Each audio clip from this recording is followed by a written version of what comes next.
అఘోరి తెలుగు రాష్ట్రాల్లో ఎక్కడ అడుగుపెట్టినా తీవ్ర కాంట్రవర్షియల్గా మారిపోతోంది. ఇప్పుడు తాజాగా కూడా ఒక యువతిని కిడ్నాప్ చేసి బలవంతంగా తీసుకెళ్ళింది అంటూ కూడా ఆరోపణలు అభియోగాలు మోపుతూ తల్లిదండ్రులు వారి సోదరుడు మంగళగిరి పోలీస్ స్టేషన్లో ఫిర్యాదు చేసింది. అఘోరి ఆ అమ్మాయిని కిడ్నాప్ చేసిందా లేదా సాధువు ట్రైనింగ్లో భాగంగా అమ్మాయిని తీసుకెళ్ళిందా ఏం చెప్తుందో మనతో లేడీ అఘోరి ఉంది. హరహర మహాదేవ్ ఓం నమ. పట్టుకోవడము కొట్టడం అయిపోయింది, కిడ్నాప్ దాకా వచ్చింది. ఇప్పుడు హరహర మహాదేవ్ ఓం నమ శివ అఘోరి కాళీ నమ గురుదత్తే నమ. సనాతన బంధువులకు హిందూ బంధువులకు హరహర మహాదేవ్. చెప్పండి నాన్న, ఏం చెప్తారు అమ్మాయిని కిడ్నాప్ విషయంలో? నాన్న ఇప్పుడు నేను హైదరాబాద్లో ఉన్నానుగా, కిడ్నాప్ చేసి ఇంత బహిరంగ ఎందుకు తిరుగుతాం నాన్న? ఆమె ఇష్టపడి వచ్చింది. ఆమె ఎప్పుడో సాధన నేర్చుకోవాలని 2 years బ్యాకే ఒక గురువు దగ్గరికి వెళ్ళింది. వాళ్ళు నేర్పించలేదంటే నాకు అప్రోచ్ అయింది. సరే అమ్మ రండి అన్న. ఈమెతో పాటు ఇంకా 11 మంది పిల్లలు కూడా ట్రైన్ అవుతున్నారు. అందరు అమ్మాయిలే, నేను అబ్బాయిలకు ఇవ్వను. అది ఎందుకంటే మాకు కొన్ని రూల్స్ అండ్ రెగ్యులేషన్స్ ఉంటాయి కదా, అలా జరుగుతుంది అంతే తప్ప ఏదో కిడ్నాప్ అయితే మరి పోలీస్ స్టేషన్లో ఫిర్యాదు ఇచ్చారేమో మంగళగిరిలో. పోలీస్ వాళ్ళు ఫోన్ చేయాలి కదా, ఫోన్ చేస్తే నేను వెళ్తాను కదా, నేను తీసుకొని వెళ్తాను కదా, నా దగ్గరనే ఉంది కదా. ఇప్పుడు మరి ఆమె నేను పోను అంటుంది. నేను బలవంతంగా నన్ను నమ్ముకొని వచ్చిన వాళ్ళు నేను బలవంతంగా పంపించాను కదా, అదే జరుగుతుంది ఇక్కడ. పోలీసులు ఏమైనా అప్రోచ్ అయ్యారు మీకు? నాకు ఎవరు అప్రోచ్ కాలే. ఏ విషయంలో? అరే ఇంత కాశ్మీర్ నుండి కన్యాకుమారి వరకు తిరుగుతున్నా. సిబిసిఐడి ఎంక్వైరీ ఉంది నా మీద, నిఘా ఉంది, ఎక్కడికి వెళ్తుంది, ఎక్కడ ఉంటుంది, ఏడ స్టే చేస్తుంది అన్నీ తెలిసిన వాళ్ళు. మరి ఇలాంటి అపోహలు వచ్చినప్పుడు వాళ్ళు కాల్ చేస్తే నేను అప్రోచ్ అవుతాను కదా, కంపల్సరీ నేనే వెళ్తాను స్వయంగా తీసుకొని. వాళ్ళు అనడం ఏముంది? వాళ్ళ అమ్మాయి వాళ్ళ అన్న మీ పైన తప్పుడు అలిగేషన్స్ కొన్ని చేస్తూ ఉన్నాడు. నన్ను కూడా తాళి కట్టింది, నన్ను కూడా పెళ్లి చేసుకుంది, ఆవిడని పెళ్లి చేసుకుంది, నన్ను పెళ్లి చేసుకుంది, నాతో కలిసి కొద్దిసేపు రొమాన్స్ చేసిన ఒక వీడియో కూడా బయటకు వచ్చింది. అదే నేనేమంటున్నా నాన్న, అనేవాళ్ళు మస్తు మంది ఉంటారు. ఎలిగేషన్స్ ఎవరైనా చేయొచ్చు.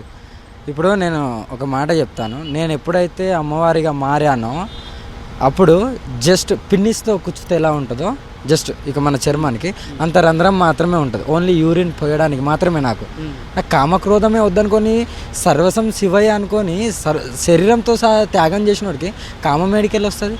అయినా నేను ఒక మొగోడికి తాళి కట్టడం ఎక్కడన్నా ఉందా? మన సంస్కృతిలో, మన సనాతన ధర్మంలో, మన హిందూ సాంప్రదాయాలలో ఇది ఎక్కడన్నా ఉందా? ఒక ఆడపిల్లకు తాళి కట్టడం ఉందా? మరి సభ్య సమాజానికి ఏం మెసేజ్ ఇద్దాం అనుకుంటున్నారు వాళ్ళు? నేను అదే అడుగుతున్నా కదా. ఇది ప్రజలకు వదిలేస్తున్నాను, అవును కదా. ప్రజలకు ఎవరైతే వాళ్ళు చెప్పిన కొన్ని నమ్మేటోళ్ళు ఉంటారు, నమ్మని వాళ్ళు ఉంటారు కదా, ప్రజలకు నేను ఇది చెప్తున్నాను. ఒక మొగోడికి తాళి కట్టి, ఒక ఆడదానికి తాళి కట్టి ఈ సభ్య సమాజానికి ఏ మెసేజ్ ఇద్దామని అనుకుంటున్నారు, ఇంకా ఎంత చెడగొడదామని ఆలోచిస్తున్నారు అనేది కావాలి. గైడెన్స్ ఇస్తున్నారా లేకుంటే వాళ్ళు ఇంకేమని అనుకుంటున్నారా? అఘోరి శిక్షణలో తాళి కట్టి సొంతం చేసుకోవడం అట్లాంటి సిస్టమ్ ఉంటుంది? అస్సలు ఉండదు. అలాంటి సిస్టమే ఉండదు. అలాంటి సిస్టాలే ఉండవు. ఇందులో సర్వసం త్యాగం చేయడమే ఉంటుంది తప్ప ఇలాంటి సిస్టమ్ అనేదే ఉండదు. ఏడికెళ్ళి వచ్చింది ఈ సిస్టమ్? ఇన్ని రోజులు లేనిది కావాలని దీక్ష నేర్చుకోవడానికి వచ్చిన వాళ్ళు వాళ్ళకు ఏదైనా ఉంటే వాళ్ళు చూసుకొని వచ్చి తీసుకెళ్ళండి. ఆమె వస్తా అంటే మేము బలవంతం పెడుతున్నామా? ఇప్పుడు 2 పోలీస్ స్టేషన్లలో నేనే కంప్లైంట్ ఇచ్చా అమ్మాయి నా దగ్గరికి వచ్చిన తర్వాత. ఎందుకంటే అమ్మాయి మీద చిన్న ఘాటు పడ్డా, నిన్ను నమ్మి వచ్చిన పిల్లని నువ్వు సురక్షితం చేయాలి, నేను నమ్మొచ్చింది కదా. ఇప్పుడు వాళ్ళ దగ్గరికి పోయిన తర్వాత వాళ్ళు కొట్టినా సరే, చిన్న ఘాటు పడ్డా సరే, నువ్వెందుకు పంపించావు అంటారు. మళ్ళీ ఇదే ప్రజలు అంటారు. అన్ని విధాలుగా వీళ్ళే మాట్లాడతారు.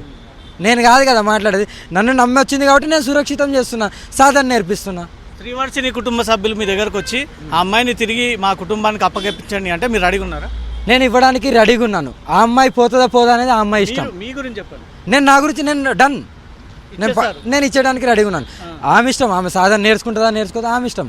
కానీ ఆమె నన్ను నమ్మి వచ్చింది కాబట్టి నాకు ఏది అట్టంకు జరగద్దు, ఆ అమ్మాయికి కూడా జరగద్దు. ఎందుకంటే ఆ అమ్మాయికి జరిగిందంటే మళ్ళీ నన్నే అంటారు. ఎక్కడికి వెళ్ళినా సరే, వాళ్ళ తల్లిదండ్రి దగ్గరికి వెళ్ళినా సరే ఆమెకి ఏం జరిగినా నన్నే అంటారు. కాబట్టి ఈ అన్నిటికీ ఓకే అంటే, ఆమె వస్తా అంటే, ఆమె ఇష్టపూర్వకంగా వస్తా అంటే తీసుకెళ్ళండి. నాకేం. మీద ఒక వీడియో వైరల్ అవుతుంది, ఒక వ్యక్తి మీద పడుకొని అతన్ని పిసికి అది అంతా రొమాన్స్ చేసినట్టు. ఏంటి అది? కాదు, అది ఒక షార్ట్ లాగా తీశారు. ఈ అమ్మాయి వీడియో తీసింది. ఆ వీడియోలో వాళ్ళ అమ్మ పక్కన కూర్చున్నారు, చూసారా మీరు? ఉన్నారా? మరి అక్కడ ఏం జరుగుతుంది నాన్న? జస్ట్ అక్కడ ఏం జరిగిందంటే, ఈ అమ్మాయి అక్కడ సాధన నుండి ఆమెకు అబ్బలేక, సాధనాలు కరెక్ట్ నేర్పించలేక వచ్చి కొన్ని రోజులు ఒక సోకాల్డ్ ఒక మీడియా ఉంటుంది, ఆ మీడియాలో కొన్ని యాంకరింగ్గా పోయింది. పోతూనే ఈమెకు అదేదో ఉంటుంది కదా, ఫేస్బుక్ ఇన్స్టాగ్రామ్లో ఒక షార్ట్ వీడియో తీద్దామమ్మ, మీరు ట్రెండింగ్లో ఉన్నారు కదా, ట్రెండింగ్ అవుతుందంటే సరే అని ఆయనకు మెడ పట్టుకొని నేను ఇలా లాగినట్టు చేశాను. దాన్నే ఇంక వేరే రకంగా చెప్తాను. ఇప్పుడు నేను తాళి కట్టింది ఎలా చెప్పారో అది అలా చెప్తున్నారు. దాన్ని ఏదో అబ్బాయి నిరోధ్ తీసుకురమ్మని చెప్పి కామవాంఛ తీర్చుకుంటుంది నాతో అని చెప్పేసి ఒక మాట చెప్తానన్నా, నేను దీనికి 100% పెద్ద పెద్ద హాస్పిటళ్ళకి మనం వెళ్ళాం. లైంగికంగా అయిందో లేదో డాక్టర్లు అయితే నిర్వాదన చేస్తారు కదా, దానికి నేను రెడీ. లైంగిక టెస్ట్కి 100% బల్ల కొద్ది కాళీమాత మీద ఒట్టు, శివయ్య మీద ఒట్టు. నా ప్రాణం వాళ్ళు, నాకు సర్వసం వాళ్ళు, నా గురువు ఎంతనో భగవంతుడు అంతా. నేను రెడీగా ఉన్నా. శ్రీవర్షినికి లేడీ అగోరి తాళి కట్టింది అని ఒక ప్రచారం జరుగుతుంది. అదే వాళ్ళ అన్నకు కూడా కట్టిందని అంటున్నారు కదా, మరి ఎవరు కడతారు? ఇప్పుడు రోడ్డు మీద నాతో ఇప్పుడు ఈ నాన్న వచ్చిండు, ఈ నాన్న వచ్చిండు, వచ్చిన వాళ్ళందరికీ తాళి కట్టి ముద్దులు పెట్టుకుంటా పోవాలా? మళ్ళీ ఏముంటుంది ఈ సభ్య సమాజానికి? వాళ్ళకి ఇప్పుడు ముద్దు పెడితే వాళ్ళు ఊకుంటారా? నాన్న తాళి కడితే ఊకుంటాడా? వాళ్ళు వచ్చేది ఆశీర్వాదానికో లేకుంటే బాధ చెప్పుకోవడానికి వస్తాడు, దాని గురించి వస్తాడు. కానీ ఇవన్నీ అపోహలు చెప్తే ఎవరు నమ్ముతారు చెప్పు ఇప్పుడు ఉన్న జనరేషన్లో? అరే రోడ్డు మీదకి ఆడపిల్ల చెట్టు చాటున యూరిన్ పోతే బయటికి వస్తుందో రాదో, ట్రైన్లలో రేపులు చేస్తుంది, అది వదిలేసి అగోరమ్మ మగోనికి తాళి కట్టింది, అగోరమ్మ ఆడదానికి తాళి కట్టింది. ఏమిది? ఈ సమాజం ఎటు పోతుంది? ఏం మెసేజ్ పాస్ చేస్తున్నారు? నేను ఒక పోరాటంలో దిగాను, దాని గురించే ఇప్పటిదాకా పోరాడుతున్నాను. భక్తులు వస్తున్నారు, ఎంతోమంది వస్తున్నారు, మీకు తెలుసు. నాతో ట్రావెల్ చేస్తున్నారు ఎన్నో సంవత్సరాల నుండి, ఎన్నో నెలల నుండి ట్రావెల్ చేసే వాళ్ళు కూడా ఉన్నారు. మీరు కూడా ఎన్నో నెలల నుండి చూస్తున్నారు. ఇలాంటివి ఎప్పుడైనా జరిగినాయి నా మీద? నేను ఒక ధర్మం గురించి, ఆడపిల్లల గురించి, గో సంరక్షణ గురించే చేస్తున్నా. వీళ్ళు ఈ మధ్యకాలంలో నా పోరాటం నచ్చి వీళ్ళు దీక్ష తీసుకున్న వాళ్ళే వస్తున్నారు తప్ప కొత్త వాళ్ళు వచ్చినా దీక్ష చేయడానికి సిద్ధంగా ఉన్నాను. కానీ వీళ్ళు ఇలా పోర్ట్రేట్ చేయడం తప్పది. అది ప్రజలకు ఊహకు వదిలేస్తున్నాను. నేను అన్నిటికీ సిద్ధం ఉన్నాను. ఒకడంటాడు అగోరి దగ్గర కొన్ని కోట్లు ఉన్నాయి, నా బ్యాంక్ అకౌంట్లు ఇస్తా తీసుకోండి, ఎన్నున్నాయో చెప్పుకోండి, నాకు ఎంత భూమి ఉందో నువ్వు నిరూపించుకో, నేను దేనికైనా సిద్ధం. ఇంత కరాఖండిగా చెప్తున్నా, రేపు పొద్దున్నే మీడియా ముందు ఇదే జీ న్యూస్లో నేను వచ్చి పెడతాను, నా బ్యాంక్ అకౌంట్లు ఎన్ని ఉన్నాయి, నాకు భూములు ఎంత ఉన్నాయి నిరూపించండి. మరి ఇంత పోలీస్ వ్యవస్థ, మనకి ఇంత పెద్ద పోలీస్ వ్యవస్థ ఉంది, సిబిసిఐడి ఉంది, సీఎంలు పిఎంలు ఉన్నారు. ఒక మనిషిని పుట్టుపూర్వకం తీయడం వితిన్ సెకండ్ పని. మరి తీసి బయట పెడతారు కదా. ఏదైనా అక్రమంగా ఉంటే ఎన్ని వేల కోట్లు ఉంటాయి, లక్షల కోట్లు ఉంటాయి, ఎందుకు పెట్టలేకపోతున్నారు? అలా ఊహకు వదిలేస్తున్నాం. ఎంతమంది ట్రోల్ చేసినా, ఎంతమంది ఇలాంటి ఎలిగేషన్ చేసినా నేను పట్టించుకోను. నేను ఏదైతే బాటలు నడుతున్నా అదే బాటల. ఇంకెంతమంది ఆడపిల్ల వచ్చినా దీక్ష ఇవ్వడానికి సిద్ధంగా ఉన్నాను, ఇలాంటి ఎదుర్కోవడానికి కూడా సిద్ధంగా ఉన్నాను. నేను కొడితే అందరూ అంటారు అగోరమ్మ, ఇప్పుడు ఎవరైతే శ్రీవర్షిని వచ్చిందో అగోరమ్మ వశీకరణ చేసిందని. నేను వరంగల్ లోక్ కళ్యాణం గురించి పెద్ద ఎత్తున పూజ చేశా. అదే మీడియా వాళ్ళు, అదే పోలీసు వాళ్ళు ఇలా చూస్తుండే. నేను డైరెక్ట్ వశీకరణ చేస్తా. వశపరచుకోవడం పెద్ద ముఖ్యం కాదు, అలా డైరెక్ట్ చేస్తాను. నేను చాటుపంటి చేయడం నాకు రాదు, నేను డైరెక్ట్ చేసేదాన్ని డైరెక్ట్ చెప్పి చేస్తాను. అగోరికి పొలిటికల్ ఇన్ఫ్లుయెన్స్ బాగుంది, చాలా మంది పొలిటికల్గా ఆమెను సపోర్ట్ చేస్తున్నారు. ఇప్పటికీ మొత్తం పిఎంలు రోజు ఫోన్ చేసి నాతోనే మాట్లాడతారు, వాళ్ళకి వేరే పని పడలేదు. సీఎంలు పిఎంలు ఎమ్మెల్యేలు ఎంపీలు ఎవరున్నారు నాన్న? నా ధైర్యం, నా బలం, నా ఆస్తి కాళీమాత, శివయ్య నా గురువు, అంతే. వీళ్ళు తప్ప ఎవరు లేదు. వీళ్ళు ఇప్పుడు పొలిటీషియన్స్ ఉంటే ఇక్కడ ఎందుకు ఉంటాం నాన్న? మిద్దెల మేడలు వాళ్ళ దగ్గరికి వెళ్ళి తీసుకొని కట్టించుకోలేనా? నా అవ్వయ్య ఆ గుడిసెలు ఎందుకు ఉంటారు? ఆ గుడిసెలు ఇప్పుడు కూడా ఎందుకు ఉంటారు? నేను భక్తులు ఇచ్చిన కార్లో తిరుగుతూ, భక్తులు ఇచ్చిన భోజనం పెడుతూ, భిక్షాటన చేస్తూ, ఇళ్ళకి వెళ్ళి భక్తులు ఇచ్చిన పెట్రోల్ మీద బతుకుతున్నా. మరి నాకెందుకు? నేను అక్రమంగా సంపాదించుకోలేనా? ఎందరో పీఠాధిపతులు ఎందరో ఉన్నారు కదా, అలాగా నేనే ఎక్కడన్నా చిన్న భూమి లాంటిది పెట్టుకొని ఒక చిన్న గుడి కట్టుకొని నేనే చేసుకోవచ్చు కదా. మరి అదే ఏది నిస్వార్థంగా స్వార్థం లేకుంటున్నా కాబట్టి ఇలా పోరాడుతున్నాను. అందుకే నన్నే టార్గెట్ చేస్తున్నారు సోకాల్ మీడియా, కొంతమంది సోకాల్ పబ్లిక్. నేను ఎవరి మీద అయితే ఒక అపోహ వేస్తానో వాళ్ళు అన్య మతస్థులు, వీళ్ళు చేస్తూనే ఉంటారు. చేసుకోనివ్వండి, నాకు ఇక్కడ ఒరిగేది ఏం లేదు, పోయేదేం లేదు. నేను అన్నిటికీ సిద్ధపడే ఇలా వచ్చాను కదా. మీరు ధర్మం కోసం పనిచేస్తే ఎక్కడ పోయినా పోలీసులు మిమ్మల్ని, మీ వాహనాన్ని గుడికి పోకుండా ఎక్కడిదక్కడ అడ్డుకుంటున్నారు. మీరు ఈ విషయం చెప్పట్లేదా? నేను గుడికి వెళ్తున్నాను, దర్శనం కోసం వెళ్తున్నాను. 100% ముందే ప్రోటోకాల్ చెప్తున్నాను, 1 day 2 days ముందు. కానీ వాళ్ళు ఏమంటారు అంటే శివరాత్రి తర్వాత ఆగమని వేములవాడలు అన్నారు. తర్వాత మొన్న వేములవాడకు శివరాత్రి తర్వాత రమ్మన్నారు, కానీ మొన్న పోతే రంజాన్ ఇప్పుడు ఏదో నడుస్తుంది కదా, అది అయిపోయిన తర్వాత రమ్మని అంటారు. మొన్న జోగులమ్మ అమ్మవారికి పోతే అక్కడ రమ్మన్నారు, అలాగే అంటారు. అంటే ఇది అయిపోయిన తర్వాత, అంటే అన్న మతస్థుల పండగలు అయిపోయిన తర్వాత నా గుడికి నాకు వెళ్ళడానికి స్వేచ్ఛను కూడా ఇవ్వట్లేదు. అంటే చూడు, నార్త్లో ఎలా ఉంది, ఇక్కడ ఎలా ఉంది.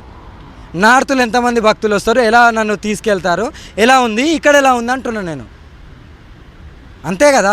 ఇక్కడ కొన్ని ఎలిగేషన్స్ అవుతున్నాయి, ఇలా ఒక గుడిలో జరిగేందుకని నేనే కాదు ఎవరైనా అంటారు, హిందూ అనేటోళ్ళు ఎవరైనా అంటారు, ఆ బొంద ఎందుకు, ఆ సమాధి ఎందుకని ఎవరైనా అంటారు. దాని గురించి మాట్లాడినా అదే కాంట్రవర్సీగా చేసిండ్రు. ఈమె వెళ్తే మళ్ళీ ఇంకేమైనా గొడవలు అవుతాయని అలా చేస్తున్నా. కానీ ప్రజల ఊహకు వదిలేస్తున్నాను. నేను ఒక మొగోడికి తాళి కట్టిన అనడము, లేకుంటే ఒక ఆడపిల్ల తాళి కట్టుకొని ఏం చేస్తారు, ఇది సభ్య సమాజానికి వదిలేస్తున్నాను. ఇక మీ ఊహకు వదిలేస్తున్నాను. మీరు ఎలా ఆలోచించుకున్నా నాకు ఫరక పడదు, మీ ఇష్టం. నేను ఇలాగే ఉండాలి, నేను నా దేహాన్ని వదిలేసేంతకు ఇదే దీక్షలో ఉండాలి, ఇలా సాధన చేస్తూ, ఇంకా ఆడపిల్లలు వస్తున్నారు వాళ్ళకి సాధనిస్తూ ఇలాగే ఉండాలి. హర హర మహాదేవ్. ఇప్పుడు శ్రీవర్షి నేను ఏం చేస్తారు మీరు తీసుకెళ్ళి?